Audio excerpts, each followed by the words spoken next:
Hello everybody, and welcome back to my sunroom here on this stormy, warm day in the middle of January.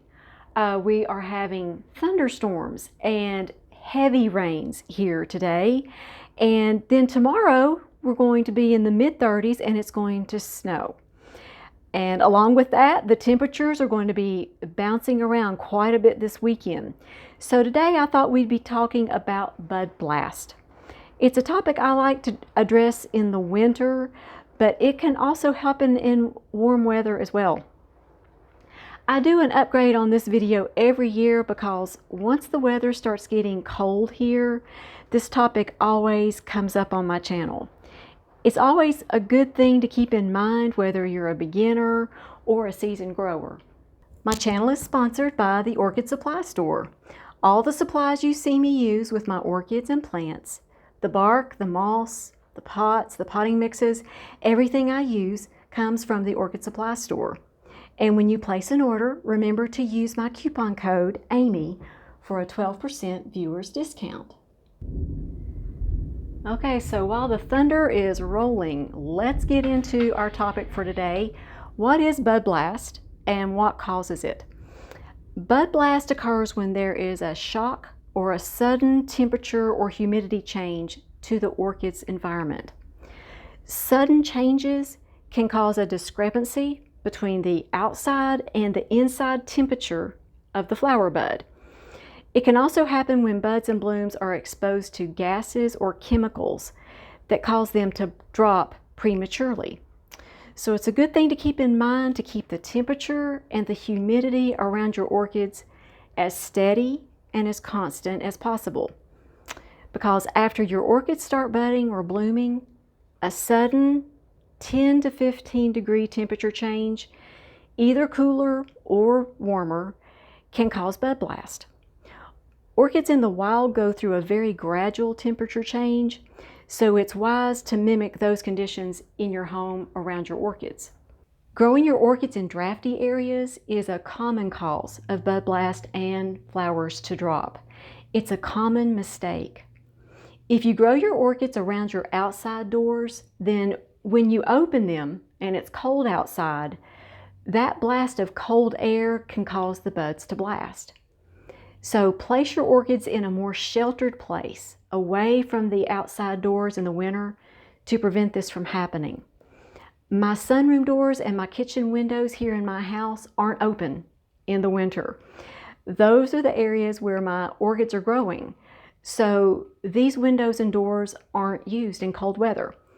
I also scoot my orchids away from the windows when we're having very cold weather, like we did this past Christmas. It's closer, it's cold, closer to the window. So I make sure I pull them away from the windows toward the middle of the room where it's warmer when it's very, very cold. Kerosene heaters or any heater that produces ethylene gas will cause all of your buds and flowers to drop.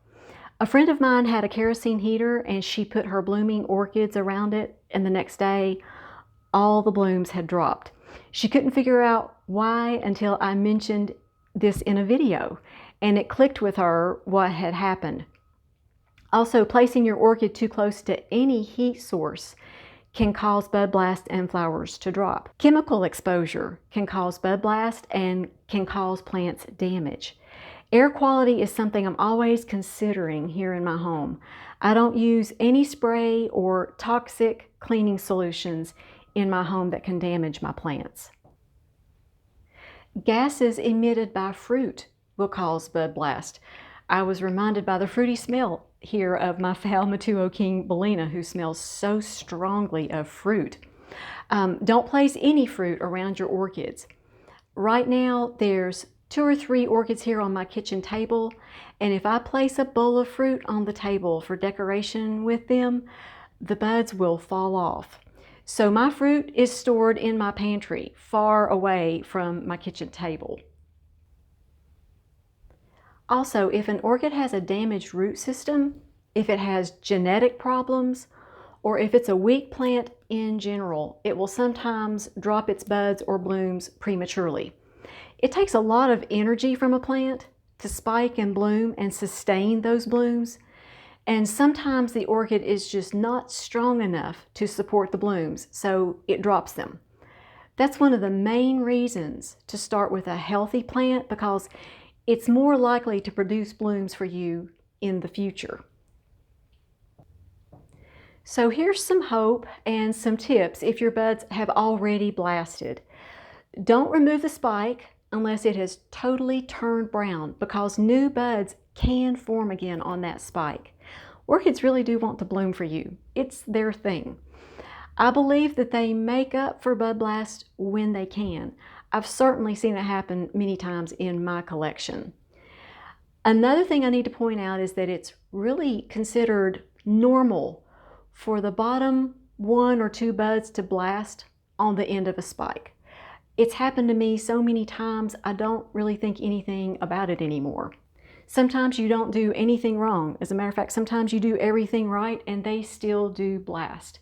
But they usually do rebloom, and that's the good thing. I wanted to let you all know that I appreciate all of your awesome comments from you all and your kind words and your friendship. I also want to thank you for sharing my videos. That is the best compliment you can ever give me.